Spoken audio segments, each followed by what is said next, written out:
Hey, welcome back to another episode of the MindShare Podcast. This episode is sponsored by Kits Keep In Touch Systems, your partner in transforming your business with systems that work. Kits is your complete cross-channel marketing suite that will generate you more leads and build your repeat and referral machine. These are the tools and expertise you need to help scale your business. As well as REM, Real Estate Magazine, Canada's premier monthly magazine for real estate professionals. You can learn more about all of our sponsors by visiting my site, mindshare101.com. And while you're there, be sure to download your free copy of the Ultimate Marketing Bundle so you can build more mindshare to get more market share.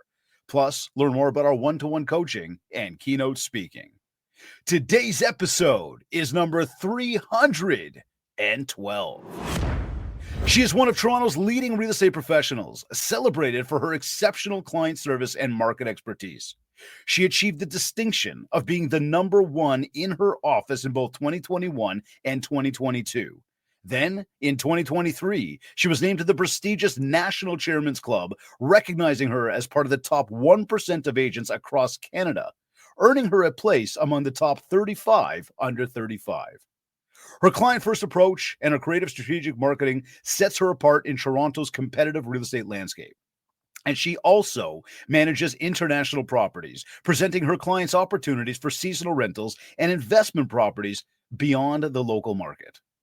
Joining me on this episode of the MindShare Podcast is Realtor Elena Saradidis. Elena, welcome. Hi, thanks for having me. You said my name right. I told you I'd get it right. I told you. She was questioning me. She's like, you're not going to get it right. I'm like, I'm going to get it right. Then she started pronouncing it and doing all these different syllables. And we started having to do the clap thing together. And I'm like, no, I got this. Well, thanks. It was nice having you on the show. The beginning, middle, and the end just happened. You know, I first, I got to give it up to you. You were here like we had sort of like a start time before we got on air. You were here like right on time. Yeah, I have a schedule. That's quite shocking. Most real estate agents don't understand from time. So I was making the joke about it's not like realtor time. It's real time. Anyways, realtors, Look, you know I love you. For a client and for an appointment, I'm always on time. For everything else in my life, everyone knows, my friends, my family know, I will be late. Okay, but like it can't be like that. Well, I'm like that because my clients come first. Well, and I know that sounds bad, but like if a client wants to revisit the property, we're revisiting the property. Okay. See, and I'm okay with that. Like, I don't mind that, but at the same time, there's got to be what we call boundaries, right? And it's funny what you just said. You're like, my clients come first. I know that sounds bad. It's interesting because clients would be like, yes. But the reality is, and like all jokes aside to everybody, and I say this to everybody, first, I love my clients. I love the people that I have as like the opportunity to be my clients. I'm grateful for that opportunity. All jokes aside, I really am. That said, if we do not put ourselves first, we end up missing out on other things that are super important to us. And then it ends up taking a toll, possibly mentally, possibly physically. You get to what's called burnout. And that's kind of where I led to where I am now. Why I started a team, why I wanted a little bit more balance. But I'm sure you have 100 and more questions before we get to that point. I do. And we're going to get into that. And in fact, I do want to say, today's title, as we talked about, and for everybody today, we titled the show, How to Become the Number One Realtor in Your Office. But I do have to say, through, I guess, Elena, we're going to learn from you. We're going to learn more from you now of how you got to where you are, why you're having so much successes. And it really goes beyond just obviously number one in the office, but it's number one in your area, number one with the brand you're in. I mean, just, and we all have a different version of what number one really means, right? But in this case here, the real hook here, everybody. So you saw the title, you're like, okay, I'm going to tune into that. We're going to give you more today. So stay tuned, buckle up, because I know this is going to be great. But I do have to ask you, because we're just kind of getting to know each other here. I know my team found you and you've been doing some great stuff, but I see that you're collaborating with other people I know in the industry. So, I mean, good for you. Awesome. But I want to do a little bit of background for everybody. I guess I start off by asking, what initially inspired you to pursue a career in real estate? Was it like, oh my God, I can make a shit ton of money? Was it the freedom and flexibility thing? Were you like, oh my God, I love houses? So I accidentally got into real estate. Accidentally? It was not a plan. I did not wake up one day and was like, I'm going to be a real estate agent. It did not happen. So in my second to third year of university, I was sorority, I went to U of T, and I was at an alumni fraternity event. And at that event, I met these two guys that were starting a real estate brokerage, and they offered me a summer job. Doing what? Yeah, just a summer job.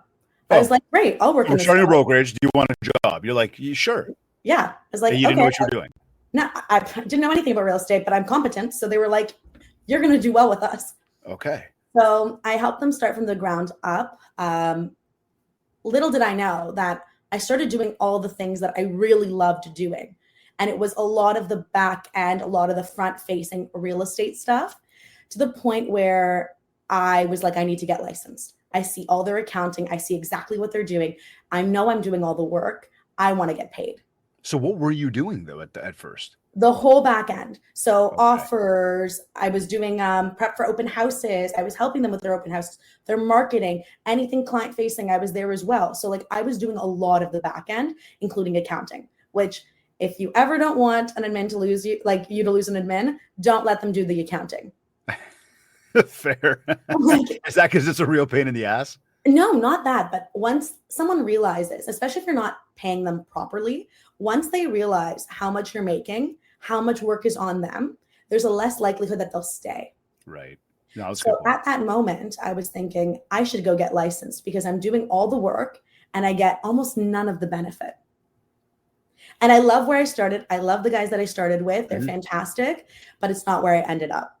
So got my license, decided I'm going to join a brokerage. I didn't end up joining the brokerage that I initially started with. I joined a brokerage that was closer to my office. Okay. Yeah. There's no hard feelings. We've done many deals together since those guys were obviously like, you know, your mentors, key influencers early on, obviously off the top. Definitely. But again, I wanted to go somewhere where I could learn even more. Yeah. And at that moment in time, I was exploring a couple different options closer to my house. And I ended up going with Brad Lamb. And I'll give credit where it's due. I don't think I would be where I am today if I didn't start there. And it's because it was an environment that really pushed you to learn everything as quickly as possible. It's a sink or swim type. Is that the office on Queen Street? It's on King. King Street, pardon me. Yeah. So I remember having to tell my parents about 2 months or 3 months into me being licensed as a real estate agent, I'm not going to go to medical school anymore. I'm going to become a real estate agent full time. Okay, yeah. See that face that you just made? Yeah. Whoa. Did mom and dad just look at you and say, get out and never come back? Because we just put a lot of money into medical school. So I was pre-med. So my parents were very much doctor, lawyer, engineer, like most immigrant or most European parents. Like that's the mentality. There's 3 job options. Yeah. So all my life I was like lawyer, lawyer, lawyer. Then I swapped to doctor. And then I told them I'm going to be a real estate agent. My mom was crying. My daughter's going to be homeless. Yeah. And my dad was like, and this is why she should not have worked while she was in university. She should have just focused on her studies.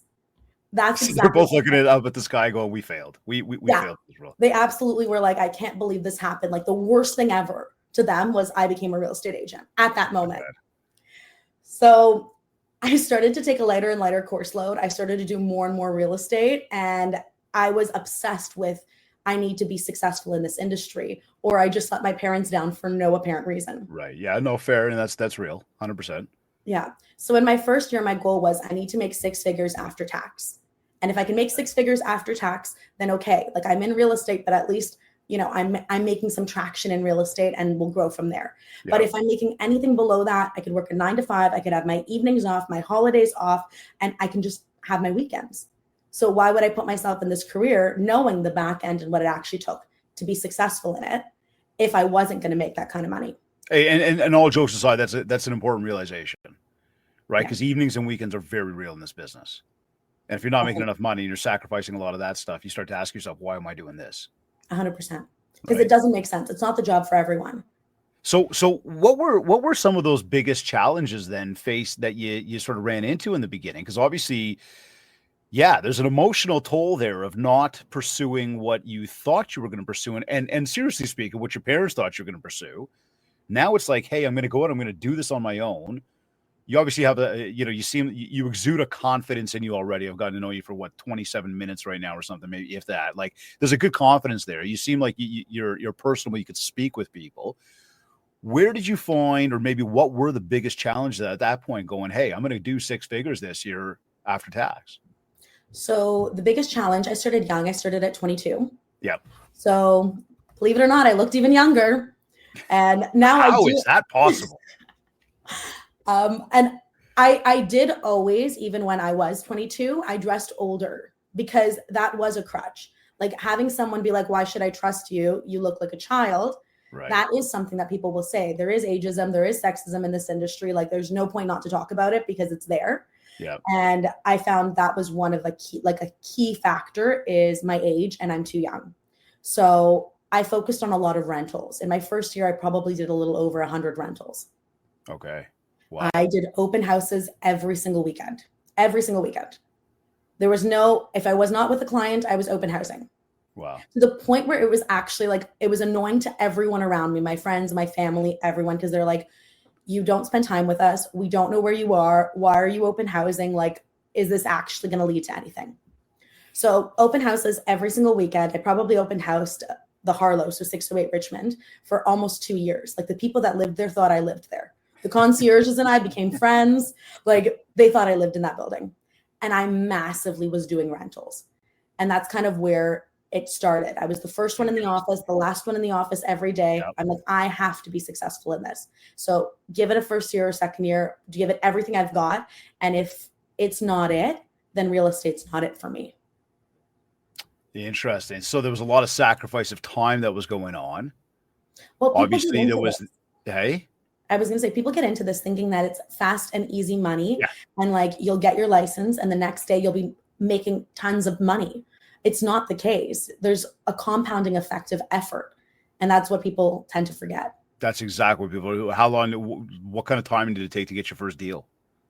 So that part was a little bit on the easier end, solely because I started at a real estate office where I helped with their back end. So I kind of noticed what they were doing to start generating leads. Ooh. So posting rentals on Facebook Marketplace, Zumper, PadMapper, those websites really did help because they were But you've got to find the rentals though still. So that's when you become friends with everyone at your office and say, can I advertise your rental? God. And most times they're going to tell you yes, because they really, I don't want to say they really don't care, but find me a tenant. Absolutely zero problem. Yep. Like bring me a tenant. I went to everyone at my office and said, you don't want to do the little jobs. Like you want me to go put up a lockbox for you? I'll put up a lockbox for you. You want me to put up a for sale sign for you? I'll do it. And I was basically taking all the grunt work away from busy. And that's for no dollars committed to you in any way. I was like, let me do it and then help me. Like if you get a lead and you don't want to service it, send it to me and I'll take care of it. And they were doing it. Because they were like, if I don't have to put up a lockbox, that's fantastic. You want the rental leads, you can have them. So that's how I kind of started growing, was through rentals.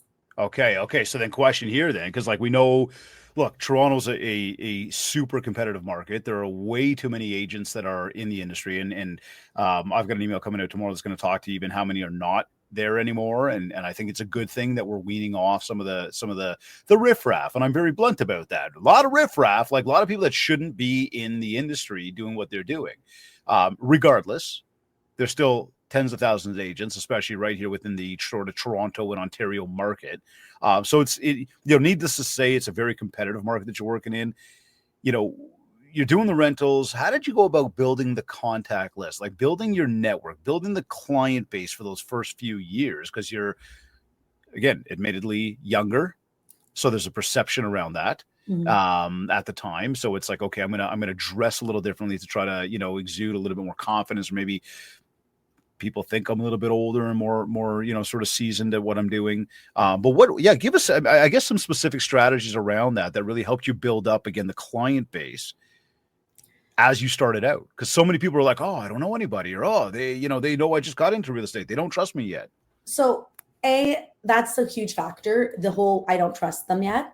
Yeah. And that comes as a building block. People will start to trust you the moment you start actually showing you're full-time in real estate. Right. Post that you're in real estate, show that you're doing transactions, show that you're walking around properties. If you have nothing to do, go educate yourself on the market and what inventory is in the market. Book appointments. Book those appointments that are not like showings, but views. Book them and go. Go see real estate, go see buildings, go see inventory. Because the more you know about certain properties, the more educated you'll sound when you get the opportunity in front of you. Like, you got to remember, luck is when preparation meets opportunity.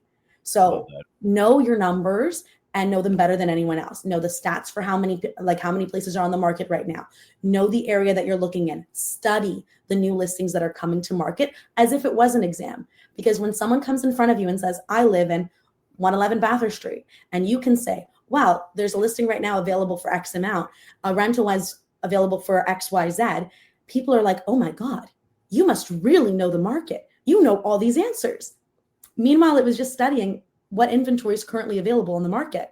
So every day it was part of the daily routine. What is available? CO1, CO2, WO1, WO2, EO1, EO2. What is available in the markets that I'm constantly looking at for sale and for rent? So when someone asked me a question, I knew the answer. So so you start building up the contact list, you start building up the network of people, you're educating yourself incredibly well. And I mean, I think that probably hasn't changed even today. It's like, continue to know what's going on in your market, especially for the audience you want to work with. What was for you, I guess, maybe the turning point, or like, was there a particular moment that happened that all of a sudden you went, bang, I feel this snowball just starting to go downhill now, and just start to build that momentum, and you're like, oh my God, I got this? So I was probably when the rentals started converting into sales. So whenever that's those a few years later then at that point. Yeah. So it was a little bit later. It was probably a year and a half in, where I was like, oh my God, it actually worked. So anyone that I helped in the beginning stage stuck with me, and now they want to buy. And now I'm at a point where now they want to sell. And they're referring me their friends and their family. So again, compounding effect of your first client, doesn't matter how big or small the deal is. And this is always, doesn't matter how big or small the deal is, they're the most important clients. Makes sense. No, it totally makes sense. And that's, so many people are always chasing the next deal that they lose sight of how important it is to really put some focus and some serious TLC into the people that you're working with right then and there. So I was actually talking to an agent the other day about this, and she was talking to me about farms and what area that you farm in, and for people that don't know, farm areas are usually an area that real estate agents heavily focus on, and they'll mass do all their marketing towards that specific pocket. And I was telling them, my market, like my farm area, are my people. My goal is to do such an amazing job for my people that they refer me their friends and their family. And my conversion rate on friends and family is extremely high. Like, I probably will do 5 to 6 transactions with someone that does a deal with me within a year. 5 to 6 transactions with one individual? So if one individual works with me, they will refer me 5 to 6 people. Oh, wow. Within the span of a year. Good for you. Yeah. So you're running what, like at minimum a 70% referral clip? Yeah. Yeah. I'm actually I'm actually a little bit higher. I think I'm at 89. Good for you. For referral. Yeah, I say typically somewhere between that 70 to 90. Yeah. You'll always have sort of some 5 to 10% attrition from folks you don't know, or from your farm area, from people that you get to know just through like the grapevine. But again, typically speaking, and that's something that, again, it always holds true. And again, we're talking today with Elena Saradidis about how to become the number one realtor in your office. And again, we just heard it for the 312th time, probably. You know what I mean? Like, seriously, 70 to 90% of the business in this business will come from people who know you, like you, and trust you. Exactly. Now, off the top here, when I read your bio, it mentioned about being creative and being a strategic marketer. Talk to me, like, to what you just said about taking care of people. To me, that really is like pretty much number one. That's the ultimate. Right? Because if you're not doing that, but you got something like, you're on a bus bench, well, like, screw you. You ain't getting the deal, right? Because you're just no good at what you do. But what I guess maybe beyond sort of the TLC, is there anything specific that really you find is super productive in I guess producing more opportunities, that just really works well for you? So client events work really well for me, and open houses work really well for me. Okay, I love that. Yeah, you mentioned open house earlier too. Yeah. So I'll mention open houses first, because I think that's a good one. And that's something that anyone can do with 0 client list.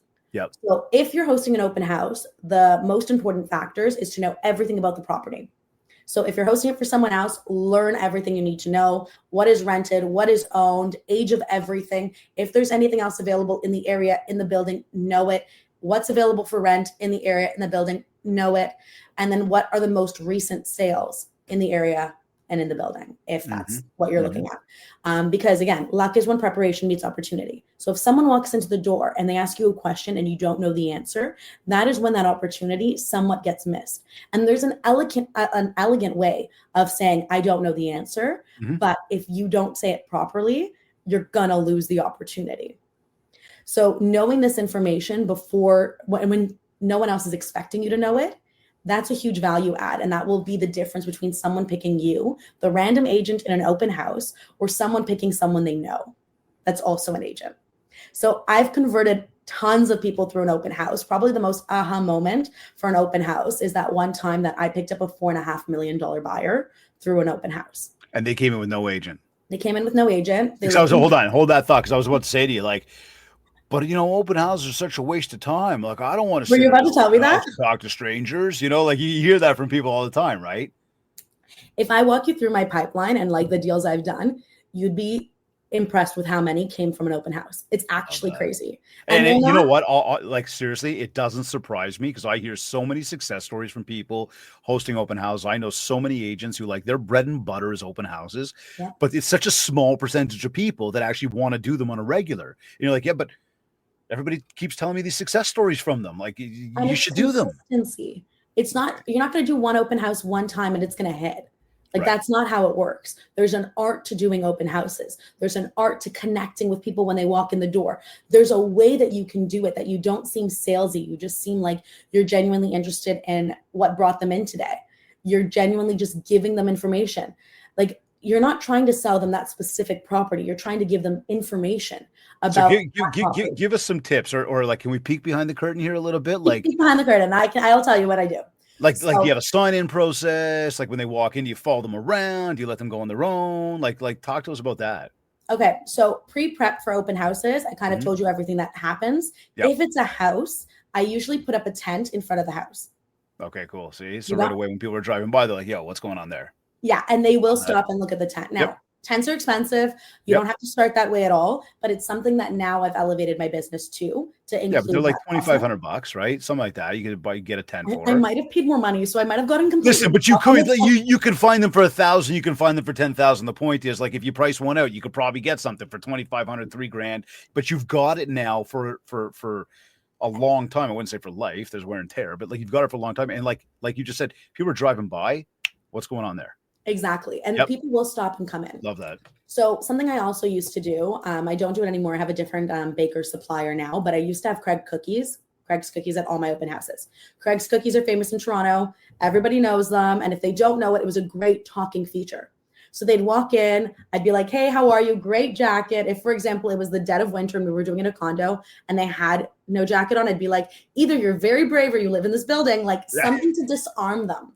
They just like talk to you as if you're a person, because the first thing they do before they enter an open house, and this is everyone in the history of ever, they walk down the street or they walk down the hallway in the building and they go, the real estate agent's going to ask us for information. Don't give them anything. Just like, keep your head down. We're going to look at the property and get out.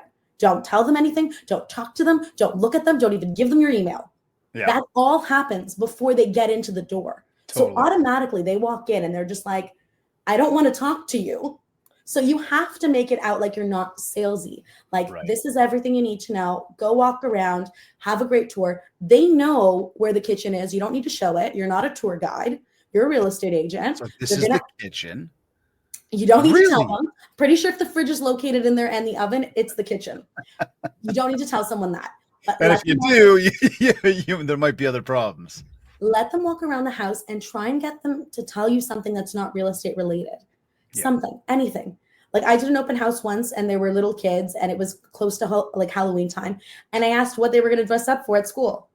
And I remembered that, made a note before they left the open house. And then I sent them a follow-up email the next day or 2 days after and said, how did the spaceman suit costume go over yesterday?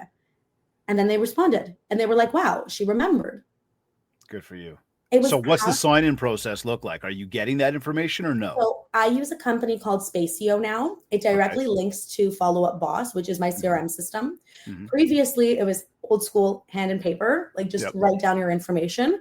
I find that people like to chicken scratch or hide their emails if you do it that way. So doing it digitally is a little bit easier, and then you'll get their information a little quicker. You're not trying to differentiate if it's a G or a C. Like it's just easier to read it. So that's what we've been using currently. So it's create some noise outside. Don't overwhelm them when they walk inside. Let them walk around on their own. You've already picked up some contact information, right? Disarm them through just easygoing conversation. And then as they leave, do some follow-up after the fact. Exactly. And like usually like even the disarming can even be the cookies or the coffee or whatever. And like I'll make like a little joke being like, oh, they're Craig's cookies, they're famous. And people will be like, oh, like I guess I will grab them. And my card is stuck on every single one of the backing of it.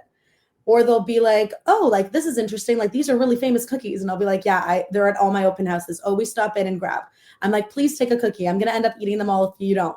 So like it kind of disarms them in a way that they're more likely to talk to me, because now I'm just like the lady with the cookies. Like there's nothing else. So from a tent outside, the process inside, the business cards on the cookies, what like when it comes to personal branding, how much has that helped with the, with your success? Like even when you talk to like, you had to like dress differently when you first started out, right? Would you say that that's really, I guess the personal brand is what's really helped you grow? Or do you think it's just more about the one-on-one interactions? Does that make sense?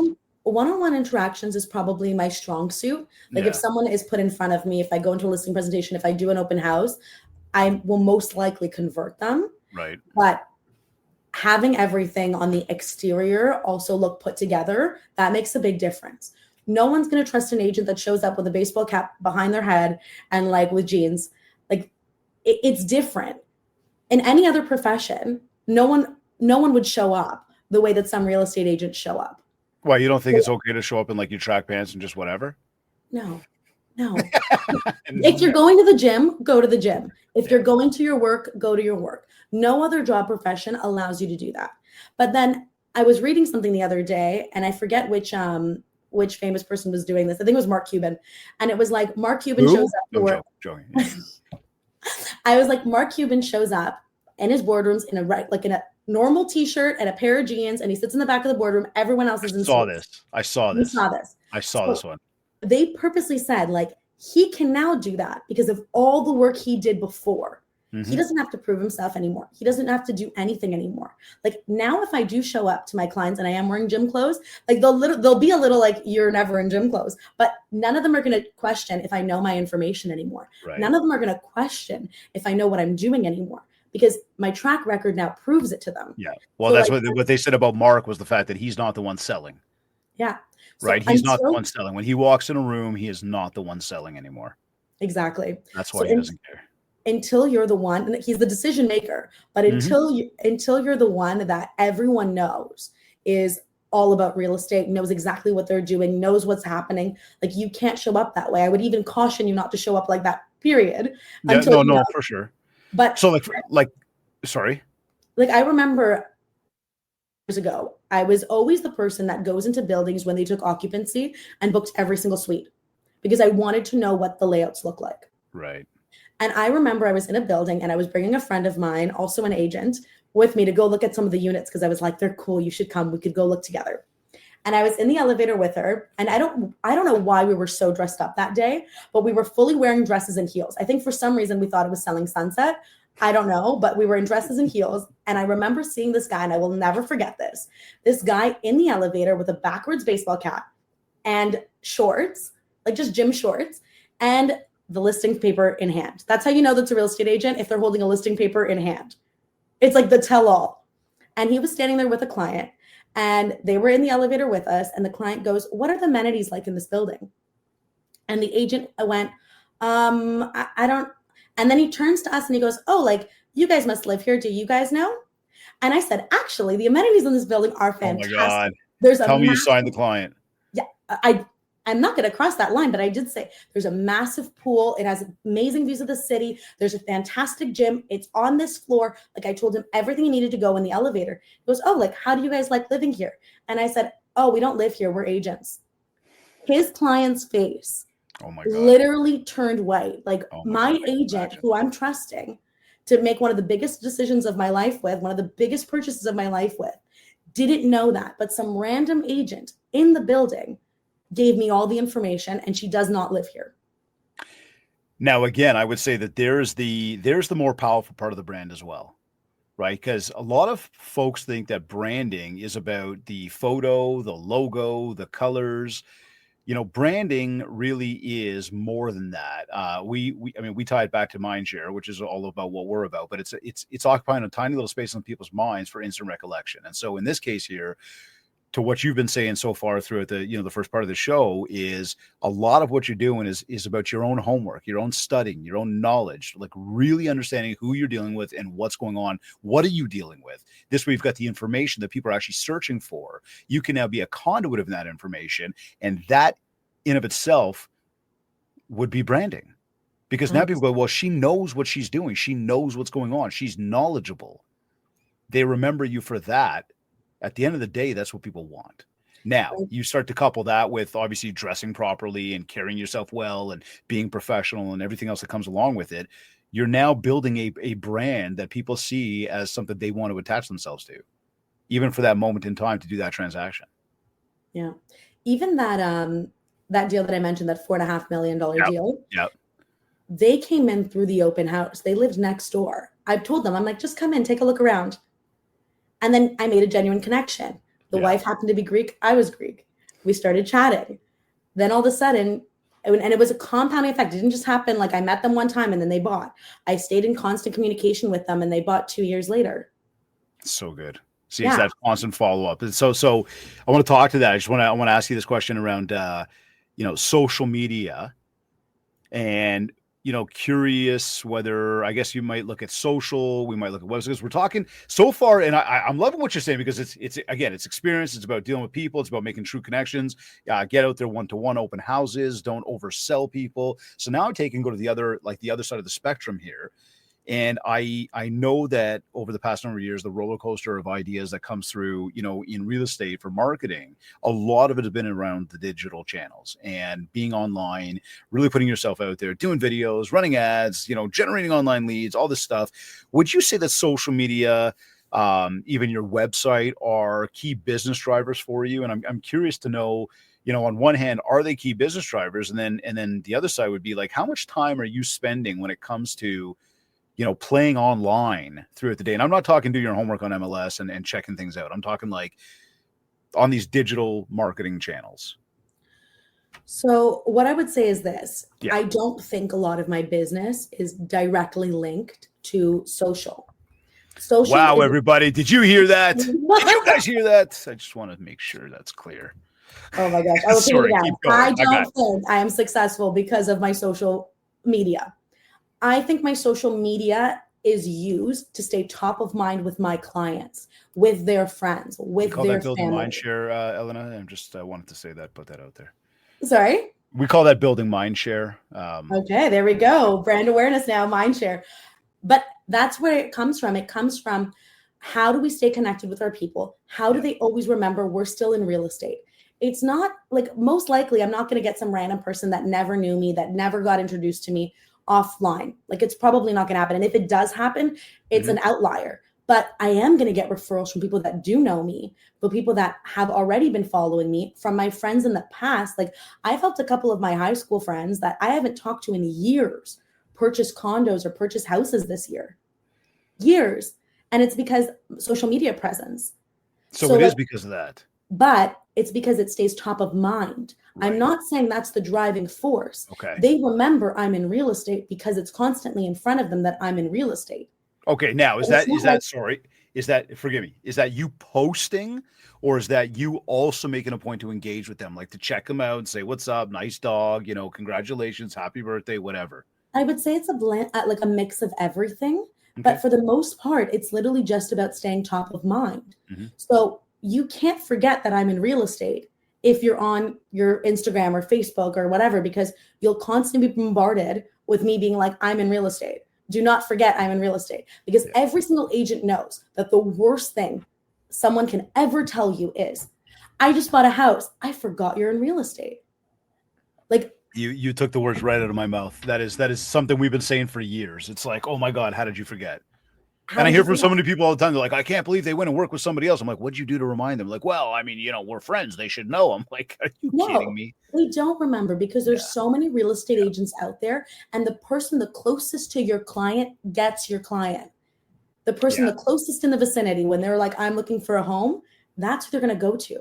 And then they're going to remember down the line, oh my God, I forgot. You were in real estate. And that's the one thing I never wanted to hear. Someone to tell me that I forgot you're in real estate. So my social media is tailored towards my own people. It's not to generate outside leads of people that I never knew.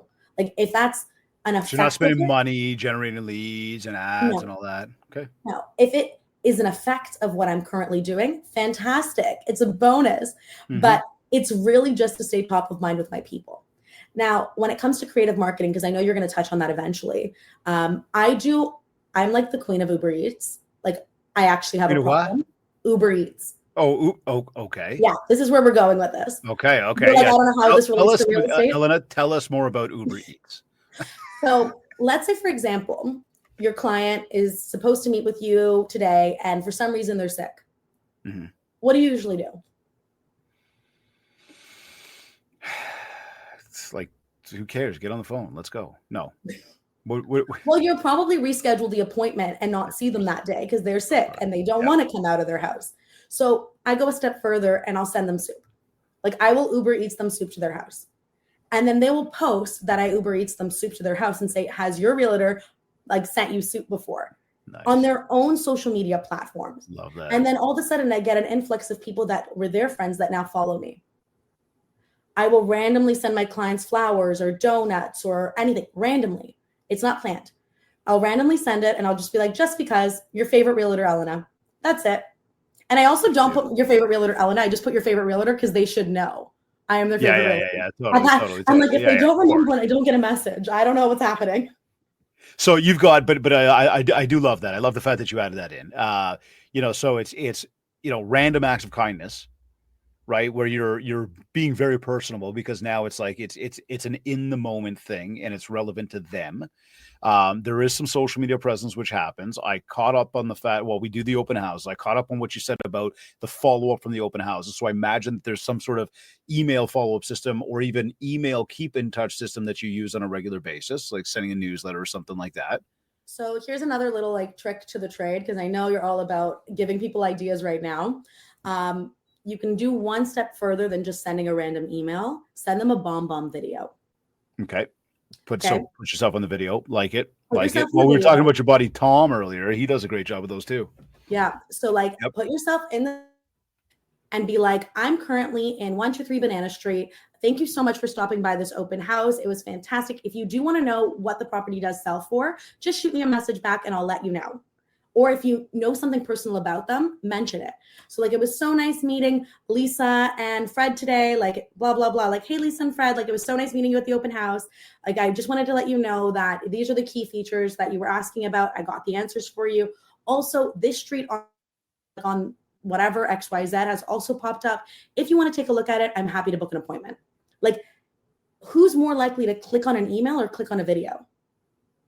Well, it lets them see you, it lets them hear you. So it's definitely an added touch. What about phone calls? Are there a lot of phone calls happening in a day? Text messenger, like the individual touch base with your client base. What's the key? So I'm old school. I like talking to someone over the phone. Yeah. I do. I feel like I get more information out of people. I can tell them exactly what they need. Yeah, totally. On a day-to-day basis, though, then most people that are calling me are other agents. Throughout the day, multiple times a day, are other agents. Okay. Clients are usually texting or emailing, or they directly book themselves into my calendar. Okay, cool. Yeah. Cool. So here, talking to the calendar then, when we look at daily systems and processes for you, right? And I know what you said earlier, how you live it, sleep, eat, breathe real estate. How How do you structure your day? Like, are you highly scheduled? Do you adapt as you go? Do you have a plan going into your day? What does that look like? I would say that I'm highly scheduled, but I adapt as we go. Okay. So like Okay. things That's do fair. change. Talk to us about that. Yeah. So things do change every day on a daily basis. Like if I have a client that I didn't have scheduled today, but I have someone else, and now that client wants to see a property, they're seeing the property. They're just probably not going to see it with me. They'll see it from a member of my team. Okay. So like the client's never going to get the second, like they're never going to have to wait the next day or the day after to see a property if they want to see it today. That's why we structured things the way we did. But if they like it, we'll go back another day and they'll see it with me directly. So like we have flexibility, but it's within reason, because there are like I have a schedule and I try to stick with it as much as possible.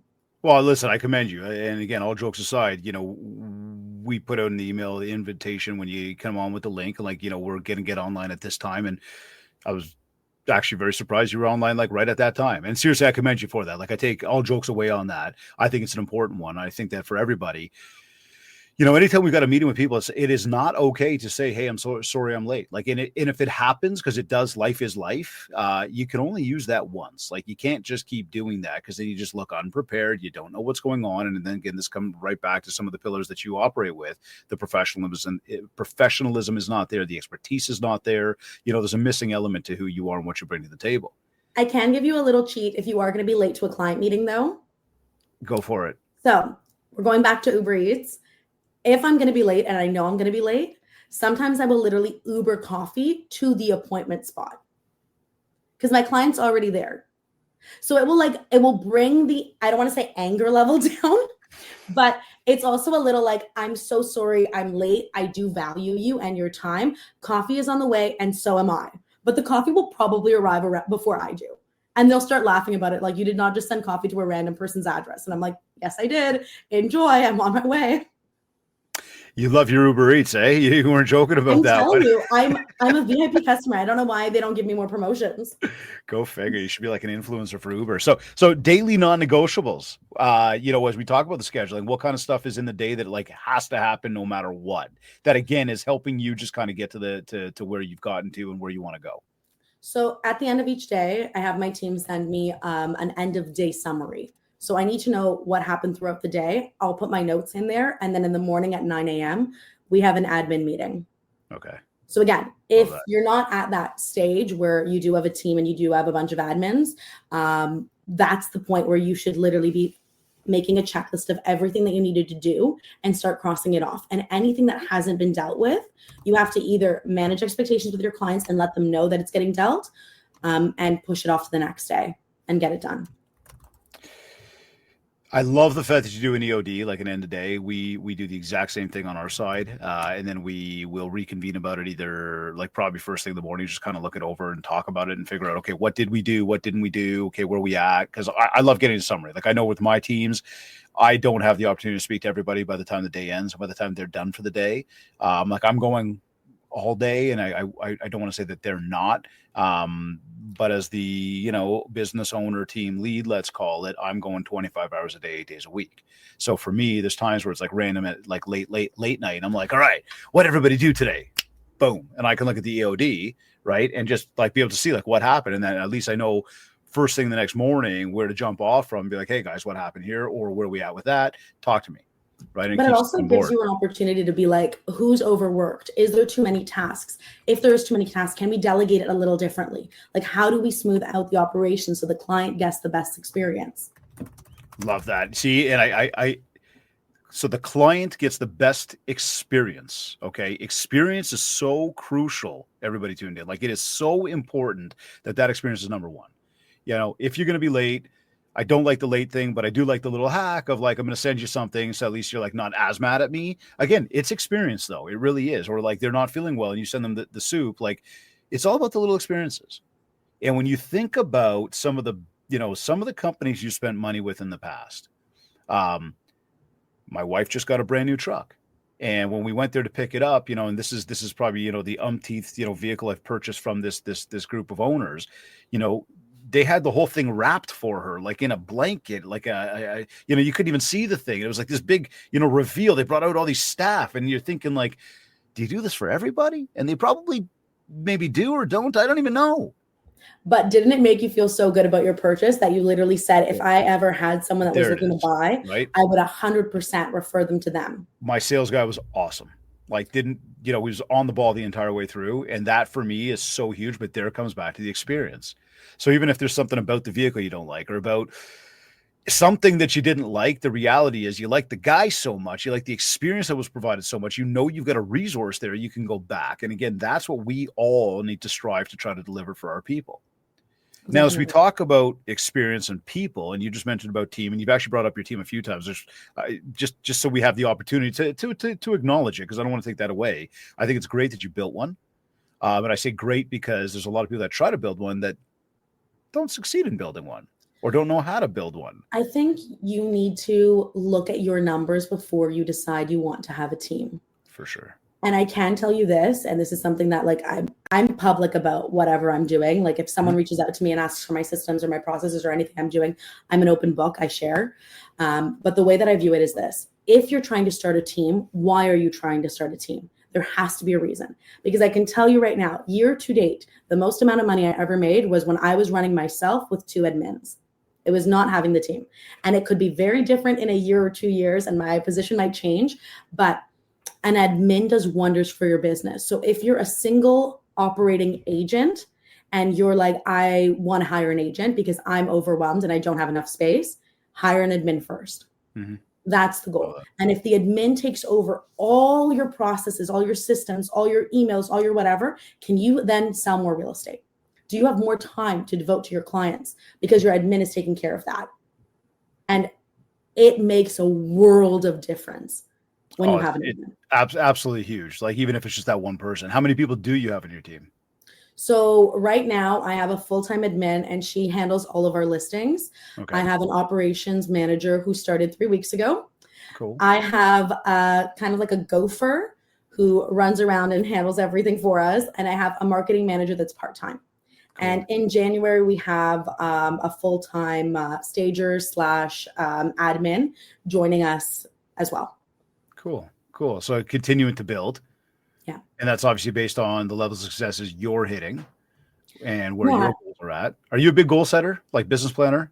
I am. We haven't done our goal setting for this year yet, but I am a big goal setter. Like you heard it from the beginning too. Like if I don't make a certain amount of money, then why am I in this industry? The second year, my goal was to double that. My third year, my goal was to double that. And I just kept going. So it's a compounding effect. And if you at least grind it out in the first 2 years, you will be thankful you did it later. Oh, I listen. Like you'll get a little bit of your life back. I'm not saying fully, but you'll get a little bit. No, for sure. But it's also, you start to be able to create boundaries because you start to realize what kind of work needs to go in order to produce the ultimate results that you want on the other end. And now you're able to tinker with that schedule a little bit more, delegate some more tasks, bring on team members, have people helping you succeed. Exactly. Right. If everybody's winning, you're winning. Now, what about when you're not winning? And I'll talk more specifically, like when the market slows down. Right. And we've seen, obviously, there's market trends and we've seen shifts. And obviously 23, 24 was very different than, say, 21, 22, where we're going in 25. We don't know yet, obviously. Like nobody does. We can all speculate. But what do you do when the market slows down, Elena? Like, or the pipeline feels light? What kind of things do you dig into? Well, I can tell you right now, like the market, the slow and the fast, like I haven't been licensed for that long. I'm in my 6th or 7th year now. So I've seen a couple of bumps in the road of a market like COVID and what has recently been happening. But what I ended up doing, at least this time around when the market got slow, is I doubled down on everything.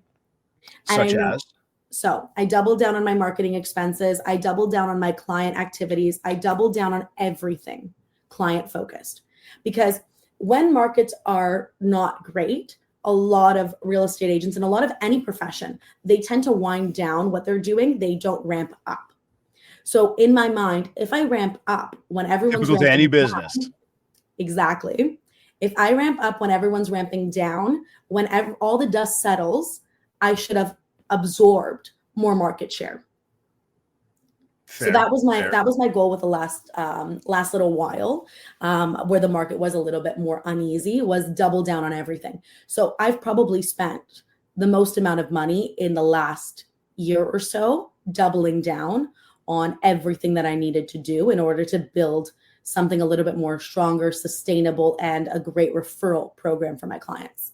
Have you had any fear in doing that for yourself, where you're starting to, double down on the expenses and go, oh, wow, like, I don't know if the money's going to come back in to pay for this? 100%. And also, you should not be doing it unless you have a level of fear, because fear is a driver. As much as like fear is horrible and like people are like, oh my God, I'm scared, I'm going to lose something, I'm going to do something. It pushes you to achieve a lot more. Like, I can tell you right now, the year I became the number one agent at my office was probably one of the most stressful years economically that I had. And it's because I decided I'm going to buy a pre-construction. I decided I was going to pay a developer a shit ton of money every single month until that was paid off. And the amount of money that I promised the developer was around, like, it was over $6,000 a month. How do you tell someone that's 22, 23, like, pay the developer $6,000 a month? For sure. And you have on no top fallback. Of living. Yep. But I have no fallback.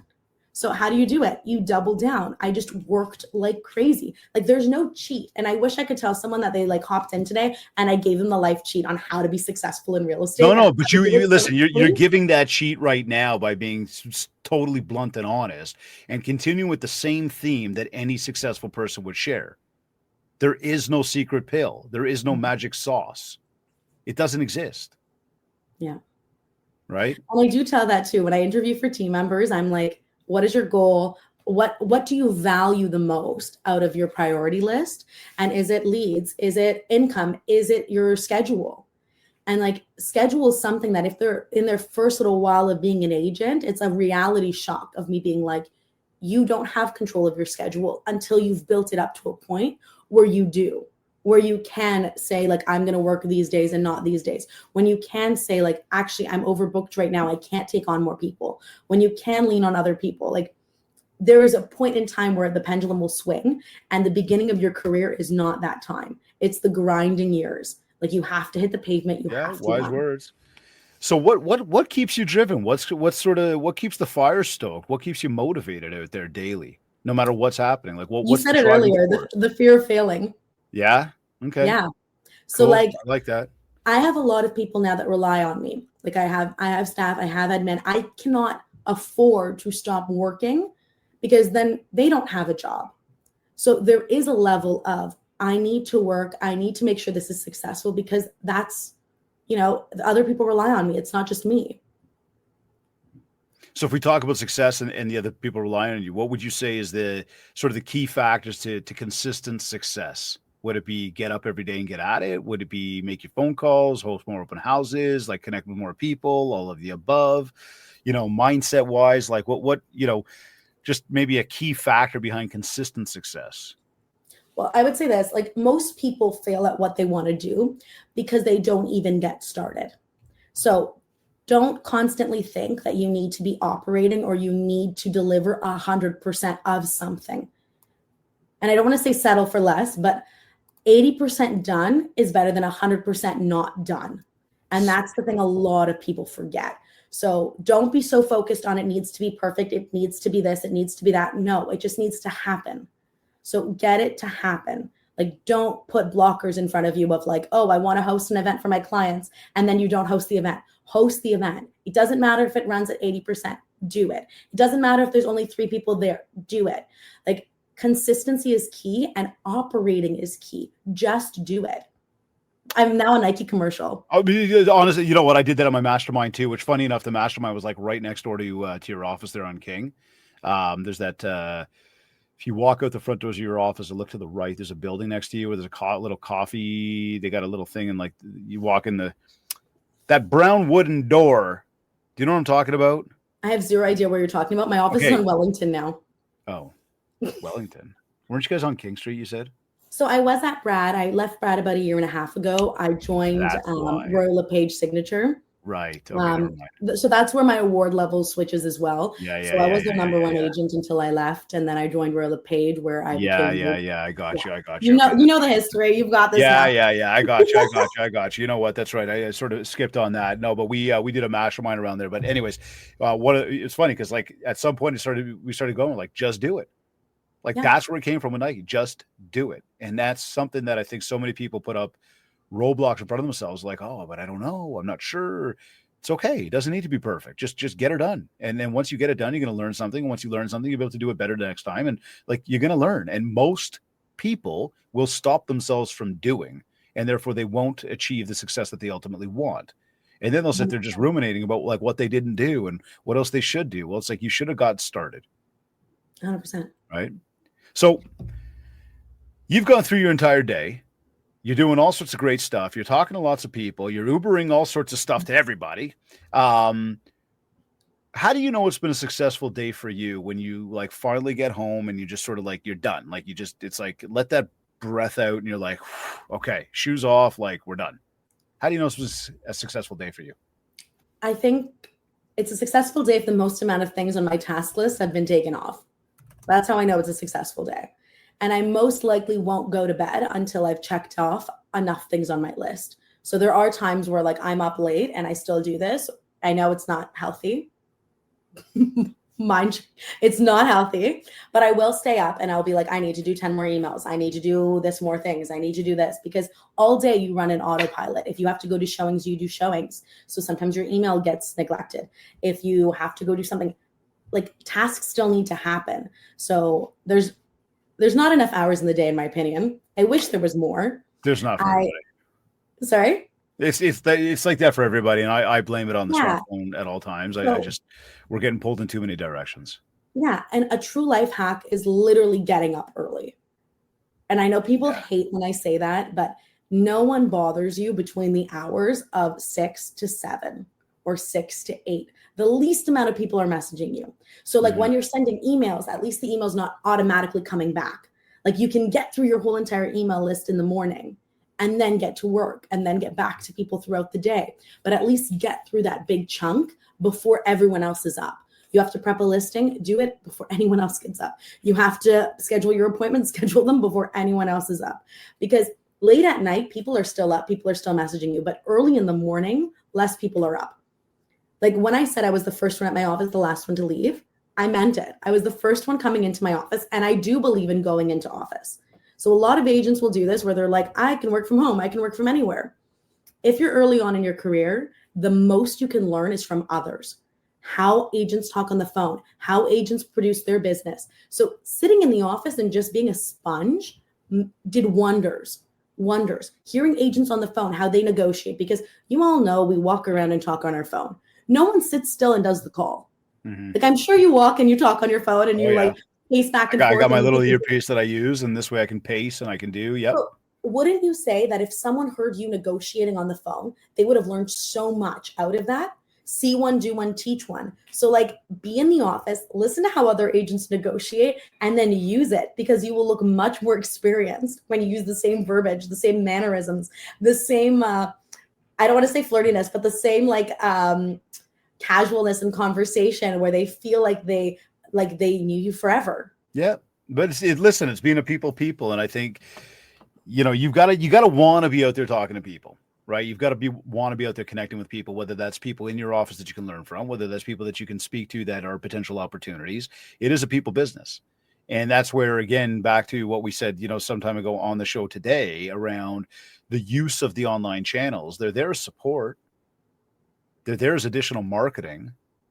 They're not necessarily the business drivers. Yeah. And don't get so distracted by that online presence that you forget the actual work in real estate. Like social media puts out a great front that everyone's so busy, that everyone's so active, that everyone's so working, but nothing replaces the actual work. Like I do post on social media when I go on tours. I'm like, oh, like doing showings today. Yep. Oh, I'm doing this today. But again, it's to stay top of mind for my clients. So you still need to build up your database. Your focus should literally be your clients, your people. The next is focus on how do you keep those people engaged with you and understanding that you're the person they should call, because you're still in real estate, and they need to remember when they think of the real estate, they have to think of you. We call that MindShare.